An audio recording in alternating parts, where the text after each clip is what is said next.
নমস্কার বন্ধুরা,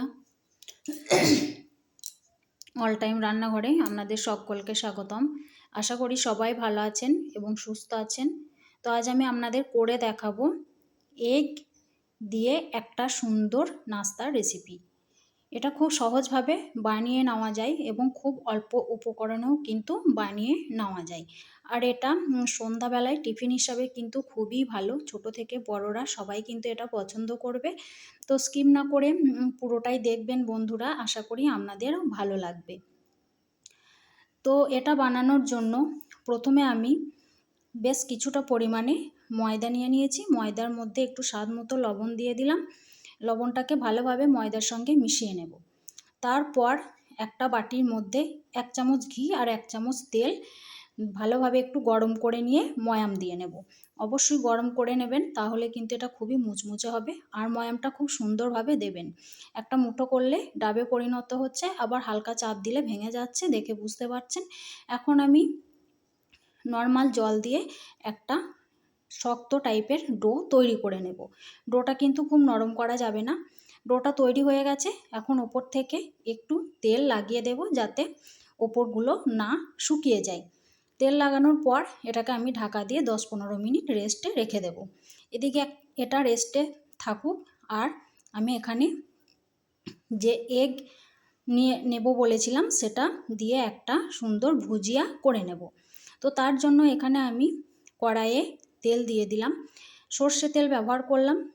তেলটা গরম হয়ে এলে এখানে আমি কিছু উপকরণ অ্যাড করব। তো তেলটা গরম হয়ে গেছে।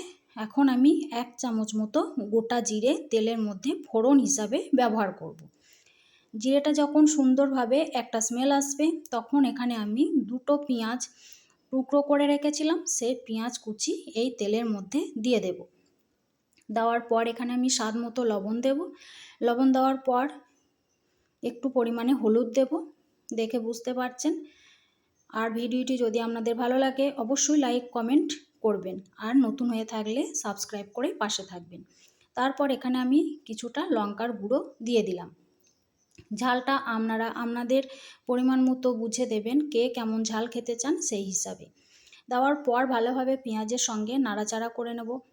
নাড়াচাড়া করার পর এখানে আমি 2টো ডিম ইউজ করব। আপনারা আপনাদের পছন্দ মতো ডিম ব্যবহার করবেন। এখানে আমি 2টো ডিম দিলাম।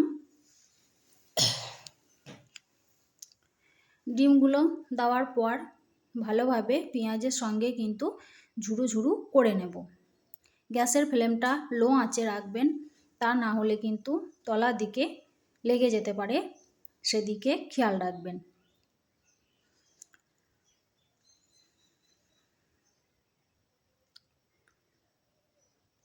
এখন অনেকটা ঝুরু ঝুরু হয়ে গেছে, ডিমগুলো দেখে বুঝতে পারছেন। এখন এই অবস্থায় আমি 1 চামচ মতো ম্যাগি মশলা আর সামান্য পরিমাণ গোলমরিচ দিয়ে দেব, আর 2টো কাঁচা লঙ্কা দিয়ে দিলাম। দেওয়ার পর ভালোভাবে নাড়াচাড়া করে ডিমের সঙ্গে মিশিয়ে নেব। ডিমটাকে খুব ভাজা ভাজা করা যাবে না, একটু সামান্য ভাজা ভাজা হয়ে এলেই কিন্তু নামিয়ে নিতে হবে।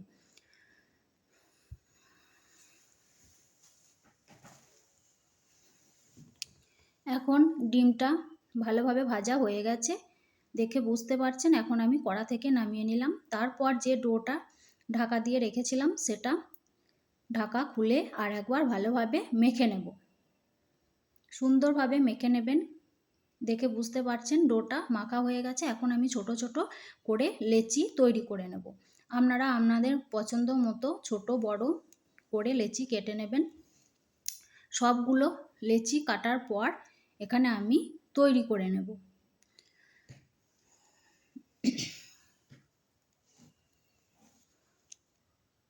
সবগুলো লেচি কাটা হয়ে গেছে। এখন একটা বোর্ডের মধ্যে একটু সামান্য ময়দা নিয়ে নিলাম।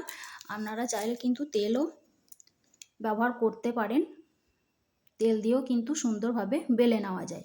তো ময়দা রেখে সুন্দরভাবে বেলে নিলাম। একটু পাতলা করে বেলবেন, খুব মোটা করা যাবে না। তারপর যে ডিমের পুরটা তৈরি করে রেখেছিলাম সেটা কিন্তু বেশ কিছুটা পরিমাণে এইভাবে লম্বা করে দিয়ে দিলাম। লম্বা করে দেওয়ার পর চারিপাশটা একটু জল লাগিয়ে নেব, যাতে মুখটা ভালোভাবে আঁটা যায়। অবশ্যই জল ব্যবহার করবেন, তা না হলে তেলে দেওয়ার সঙ্গে সঙ্গে কিন্তু খুলে যাবে। তারপর সাইড থেকে এইভাবে মুড়ে নিলাম, দেখে বুঝতে পারছেন। এইভাবে মোড়ার পর আবারও এই ভাঁজটা দিয়ে দেব ওপর থেকে। এরকমভাবে তৈরি করে নেব, তাহলে কিন্তু খুব সুন্দরভাবে এই নাস্তাগুলো খেতে ভালো লাগবে। কারণ হচ্ছে ডবল ডবল করে ভাঁজ হচ্ছে, তাই খুবই মুচমুচেও হবে। এইভাবে আমি সবগুলো তৈরি করে নেব, তারপর আপনাদের দেখাবো। অবশ্যই বাড়িতে হলেও একবার হলেও তৈরি করবেন, দেখবেন খুব সুন্দর লাগে। এখন সুন্দরভাবে তৈরি হয়ে গেছে সবগুলো। তারপর একটা কড়ার মধ্যে বেশ কিছুটা পরিমাণ সাদা তেল দিয়ে দিলাম। সাদা তেলটা দেওয়ার পর তেলটাকে খুব গরম করা যাবে না, হালকা মিডিয়াম গরম হলে এখানে দুটো দুটো করে আমি দিয়ে ভেজে নেব। গ্যাসের ফ্লেমটা মিডিয়ামে রাখবেন। মিডিয়াম থেকে লো আঁচে রাখলেও কোনো সমস্যা নেই, কিন্তু হাই আঁচে রাখবেন না। এইভাবে একটু মুচমুচে করে একদম লাল লাল করে ভেজে নেব।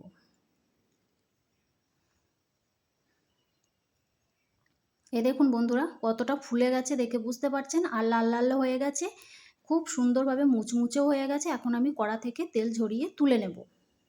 এইভাবে আমি সবগুলো দুটো দুটো করে দিয়ে ভেজে নেব। সবগুলো ভাজার পর আপনাদের দেখাচ্ছি একটা প্লেটের মধ্যে সার্ভ করে। দেখুন বন্ধুরা, সবগুলো ভাজা হয়ে গেছে। এখন নিয়ে চলে এসেছি, একটা প্লেটের মধ্যে দিয়ে দিচ্ছি। কেমন সুন্দর দেখতে লাগছে দেখে বুঝতে পারছেন। এখন আপনাদের সামনে আমি একটা ভেঙে দেখাবো কতটা সুন্দর হয়েছে। এটা কিন্তু আপনারা সস দিয়ে ব্যবহার করতে পারেন, কোনো সমস্যা নেই। সস দিয়ে খুবই ভালো লাগে খেতে। তো ভিডিওটি যদি আপনাদের ভালো লাগে অবশ্যই লাইক কমেন্ট করবেন, সাবস্ক্রাইব করে পাশে থাকবেন।